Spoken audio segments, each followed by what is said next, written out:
A current NBA player and a current NBA head coach have been arrested by the FBI.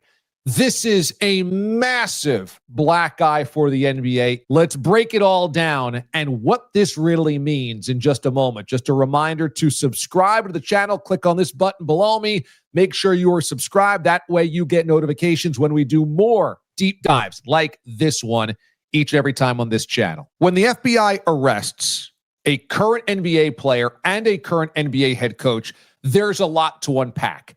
The Chauncey Billups side of this equation, I'm less interested in. This is a head coach that, for the moment, what we know is connected to an illegal poker ring, illegal poker game that's connected to the mafia.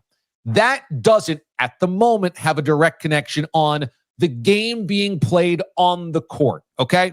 Now, if those connections with the mafia are manipulating what Chauncey Billups could or could not do with his lineup and coaching decisions, different story. But let's focus on Terry Rozier here, because Terry Rozier is a current NBA player getting arrested by the FBI because of what he did on the floor, manipulating his results, his stats for the sports betting market. A couple of seasons ago, when Rozier was playing the Pelicans, he left the game after playing the first 10 minutes with a, quote, foot issue. That would be his final game of the season. In that game, his box score, 5 points, 4 rebounds, 2 assists, 1 steal. All of those were under the betting markets for his prop stats. Prop stats being his individual numbers stats in a game of which you could bet on. So if a player's prop number is 10.5 points and you take the under, he needs to score 10 points or fewer. If he scores 11 points or more, you would lose that bet if you had taken the under. So this is how you can affect a sports betting market without tossing the game for the team, without quote unquote point shaving, which was the old illegal activity.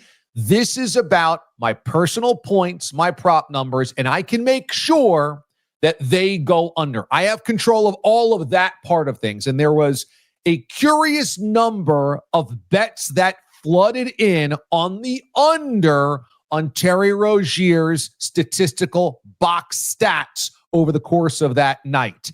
And one Twitter user noted in real time that they knew he was going to exit the game early. All of that forces the FBI to start digging, and this is what they got. Now, this is only part of the story here, because Jontay Porter has been suspended for life for doing the same thing in the NBA, manipulating his prop bet markets and the betting on games. What do we have in common here? These are not stars. These are not franchise players.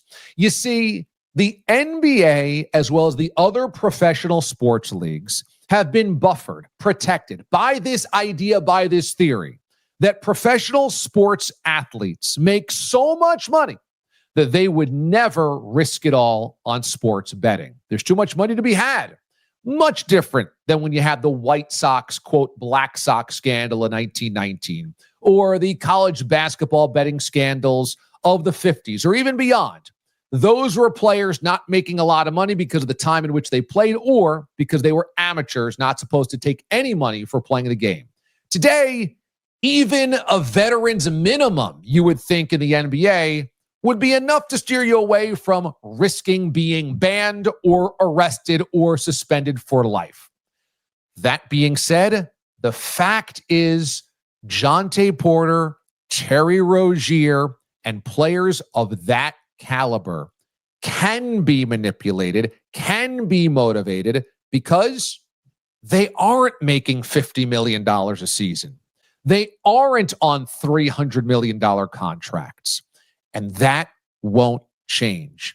The NBA, as well as the other professional sports leagues, will never pay your entry-level guys on two-way contracts, guys on their first or last contract, just trying to hang on in their leagues.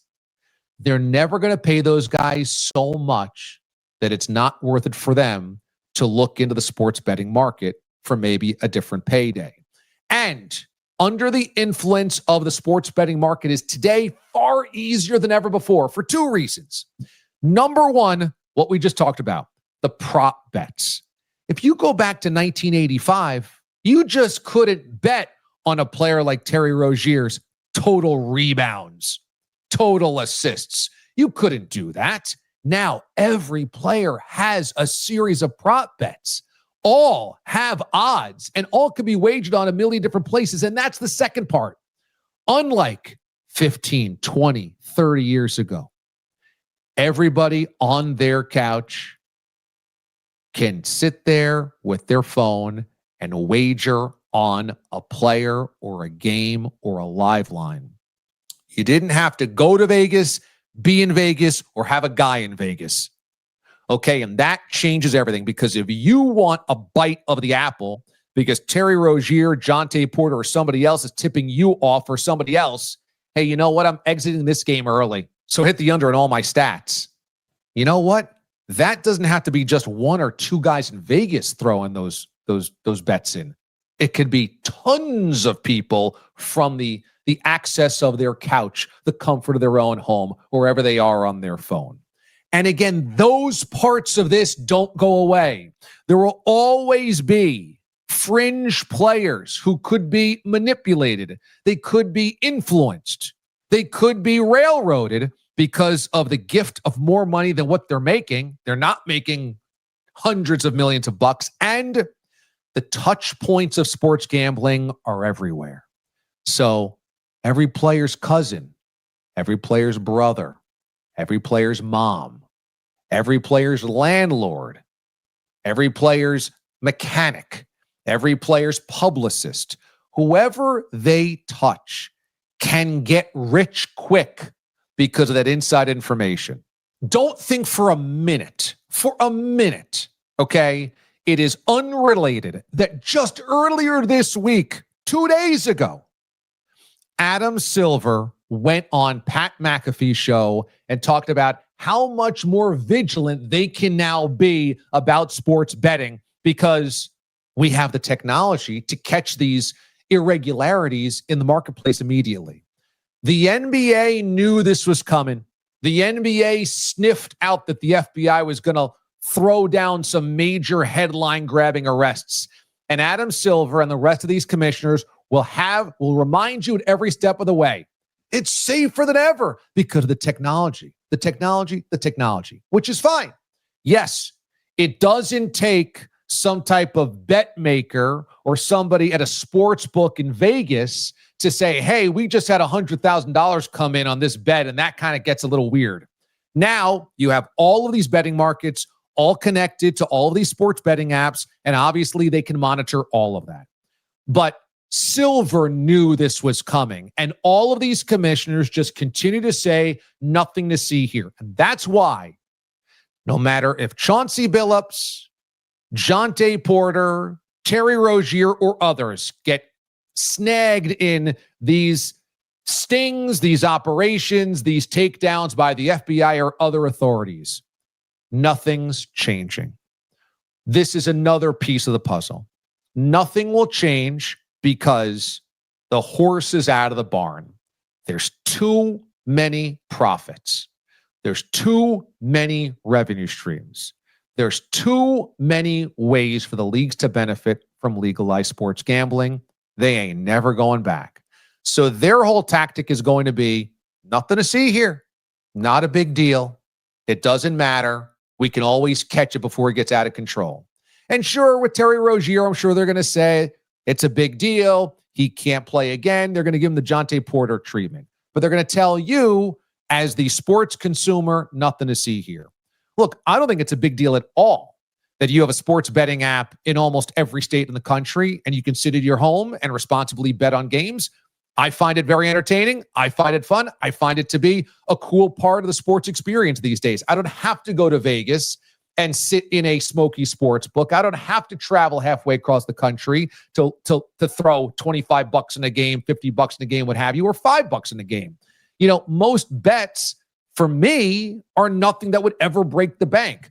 This is about the athletes and the leagues and the manipulation of what we are watching. But today, because it's so expensive to buy a professional sports team, because it's no longer just a hobby of old guys, there were generations of owners that got into it because, you know what? I like basketball, or this would be fun to do on the side, or I always dreamt about owning a sports team. Today, when you are spending billions of dollars, $2, $3, $5, $10 billion to buy franchises, and you have multiple investors and you have all of this outlay of cash, guess what you're not looking for? A hobby. You're looking for something that also turns around a profit. And so to keep propping up the value of franchises, to keep propping up the value of expansion franchises, to keep everybody happy, and to then return on investment the new owners that bought in for billions, they need to keep maximizing revenue all over the place. This is why the NFL keeps trying to force feed football across the globe. Now we have 19 different international games, and every week there's a 9:30 Eastern kick. And why is this? Is because it's not good enough to just have an American sports market into football. They need other markets. They need to once again validate the money spent on these franchises, just like the NBA. And so the NBA is not going to suddenly say, because of the Terry Rozier, Jonte Porter situation, well, we have to distance ourselves from sports gambling, sports betting. No, no, no, no, no. Forget that. Instead, they will tell you, we got it under control. A few bad apples. We can catch it before it even happens. Don't worry. Your money is safe. And that's the real issue, is that they know there's a danger and they're going to tell you otherwise with their players. And you know what else? There's a danger and it's not going anywhere. That danger is going to stay in place for as long as this is in place, because the dynamics that took place with Terry Rozier and Jonte Porter aren't changing. Okay? Guys that don't have a lot to lose, with a bunch of people in their immediate vicinity that can benefit and profit immediately on something that is so, I would say, innocuous as, oh, he only scored 6 points tonight, and the line for him was 7.5. You would never know in previous generations that a guy scored 7 points in a game, and that could make people money. But now it can, and that's why that's not going to change either. For more videos like this one, make sure you are subscribed. Click on this button below, and that way you get notified when we have more takes like this and when we go live as well. I got live shows throughout the week. Thanks, everybody, for watching. I'm DA, Damon Amendolara. Check you out next time.